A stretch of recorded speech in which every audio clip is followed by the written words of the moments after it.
નમસ્કાર, ક્રાંતિ માર્ગથી હું વિમિત કુમાર.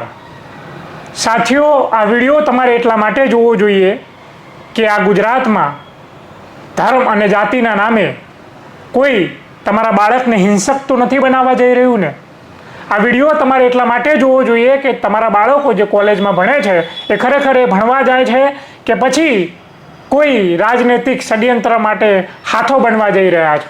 આ વિડીયો તમારે એટલા માટે જોવો જોઈએ. અમદાવાદની અંદર જે ભારતીય જનતા પાર્ટી દ્વારા કોલ આપવામાં આવ્યો એના યુવા મોરચા દ્વારા કે ભાઈ અમે કોંગ્રેસ કાર્યાલયનો ઘેરાવ કરીશું, એના વિરોધ પ્રદર્શન કરીશું, કારણ કે રાહુલ ગાંધીએ હિન્દુઓને હિંસક કહ્યા, આવું એમનું માનવું હતું.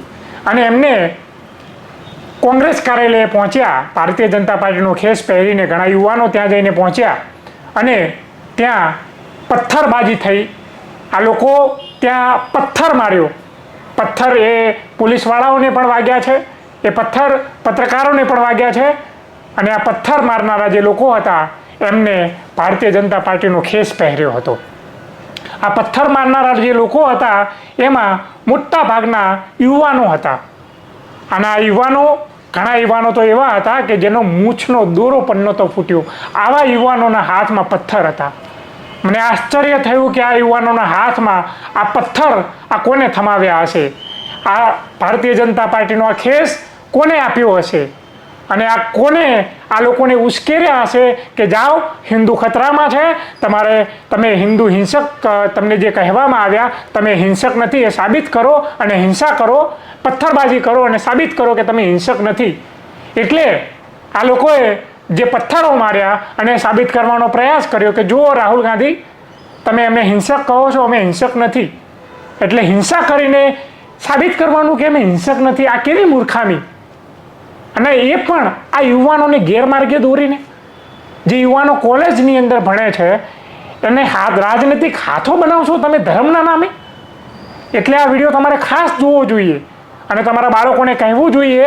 ક્યારેક એકાંતમાં તમારા બાળકો મળે ને તમને તો એમને પૂછવું જોઈએ તમારે કે ખરેખર તમે કોલેજમાં ભણવા જાઓ છો કે પછી કોઈ રાજનૈતિક સંગઠનની અંદર જોડાઈને ગતિવિધિઓ, એવી રાજનૈતિક ગતિવિધિઓમાં જોડાઓ છો જે હિંસક હોય.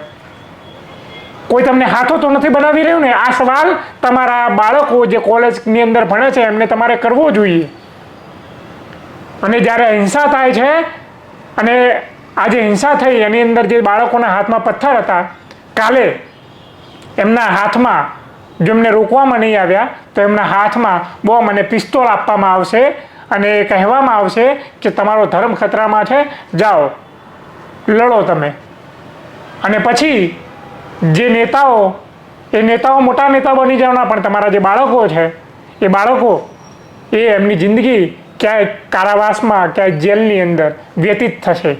2002ની જે દંગાની ઘટના મને યાદ છે, જે અશોક મોચી નામનો વ્યક્તિ હતો જે હિંસામાં સામેલ થયો, એ અત્યારે બૂટ પોલિશ કરે છે અને પોતાને કોશે છે કે કાશ હું એ હિંસામાં ના હોત તો મારી જિંદગી આવી બદતર ના હોત. એની સાથે કોઈ લગ્ન કરવા માટે તૈયાર નહોતું. એ અત્યારે 60-62 વર્ષનો વાંઢો થઈને ફરે છે. એના ઘરવાળા એને કાઢી મૂક્યો. એવી હાલત આ તમારા બાળકોની ના થાય એટલે આ વિડીયો બનાવીને હું તમને ચેતવવા માંગુ છું કે તમારા બાળકોને તમે કદાચ આવી પ્રવૃત્તિ કરતા હો તો એને રોકવાનો પ્રયાસ કરજો. કારણ કે એ ખેસ તમારા બાળકોએ જે પહેર્યો હશે અને સામે રોકવાવાળી પોલીસ હશે તો એ પોલીસ પણ એ નિષ્ક્રિય થઈ જશે. અમે આ ઘટના જોઈ, પોલીસ ચૂપ થઈ ગઈ કારણ કે એ ખેસની અંદર જાદુઈ શક્તિ હતી. એ ખેસની અંદર કમળ દોરેલું હતું ભારતીય જનતા પાર્ટીનું, જે ખેસ પહેરીને આ યુવાનો પથ્થર મારતા હતા.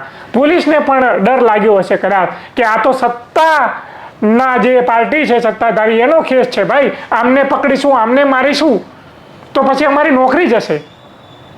એમને પણ ડર હોય ને નોકરીનો. બહુ મહેનત સાથે એમને નોકરી મળી હોય, રાત દિવસ ભણ્યા હોય, વાંચ્યું હોય, પરીક્ષાઓ પાસ કરી હોય અને પોલીસને નોકરી મળે છે. અને ડર, પોલીસવાળા કહે છે આ ડર તો અમને વ્યાજબી છે ભાઈ, અમને તો ઉપરથી આદેશ ના આવે ત્યાં સુધી અમે શું કરી લઈએ ભાઈ. તો આ 20 મિનિટ સુધી જે આદેશ ના આવ્યો અને જે હિંસા ફેલાઈ એની અંદર પોલીસવાળા પણ ઘાયલ થયા, એની અંદર મારા જેવા પત્રકારોના માથા પણ ફૂટ્યા. એમાંનો હું છું જેને મારું માથું ફૂટ્યું. એની નોંધ ઘણા લોકોએ લીધી, ઘણા લોકોએ શુભેચ્છા આપી, પણ પીડાનું શું? એ પીડા તો થાય છે ને, ફક્ત પથ્થર વાગે એની પીડા નથી થતી. જાગૃત નાગરિક તરીકે અને પત્રકાર તરીકે મને એ પણ પીડા થાય છે કે આ પોલીસ જે આપણા ટેક્સના પૈસાનો પગાર લે છે, એ પોલીસની જવાબદારી બને છે શાંતિ, સુરક્ષા અને સલામતીની, કાયદા વ્યવસ્થાનું પાલન કરાવવાની જેની જવાબદારી બને છે, એ પોલીસના હાથ પણ ક્યાંય ને ક્યાંય આ ગુંડા તત્વો સામે બંધાઈ જાય છે. આ પોલીસની લાઠીઓ, આ જે લુખ્ખા તત્વો સામે નથી ઉઠતી. આ પોલીસની લાઠીઓ સામાન્ય નાગરિકને જો કદાચ દમ દાટી આપવાની હોય તો એમની લાઠીઓ ઉઠે છે. આ પોલીસ એટલી નિષ્ક્રિય થઈ જાય છે, એટલી નિર્બળ થઈ જાય છે આ પોલીસ આ ગુંડાઓ સામે, કે પોતે પોતાની ફરજનું ભાન ભૂલી જાય છે.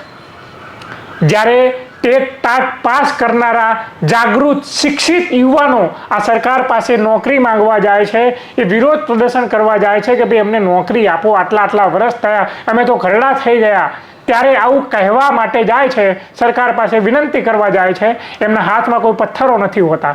એ જાગૃત વ્યક્તિ છે, શિક્ષિત વ્યક્તિ છે, તેમ છતાંય એમને રસ્તા ઉપર ઠસેડવામાં આવે છે. આ જ પોલીસ હોય છે, આ જ ગુજરાત પોલીસ. તો આમને ઠસેડી શકો છો તમે, તો પછી એ લુખ્ખા તત્વોને આ પોલીસ કેમ નથી ઠસેડી શકતી? કેમ એનો કાટલો પકડીને બે લબોચાની નથી આપી શકતી? એનો પેશાબ નથી છોડાવી શકતી? કારણ કે એમને ખબર છે આમનો પેશાબ છૂટતા છૂટશે, કારણ કે એમના ખભા ઉપર જાદુઈ ભારતીય જનતા પાર્ટીનો ખેસ છે.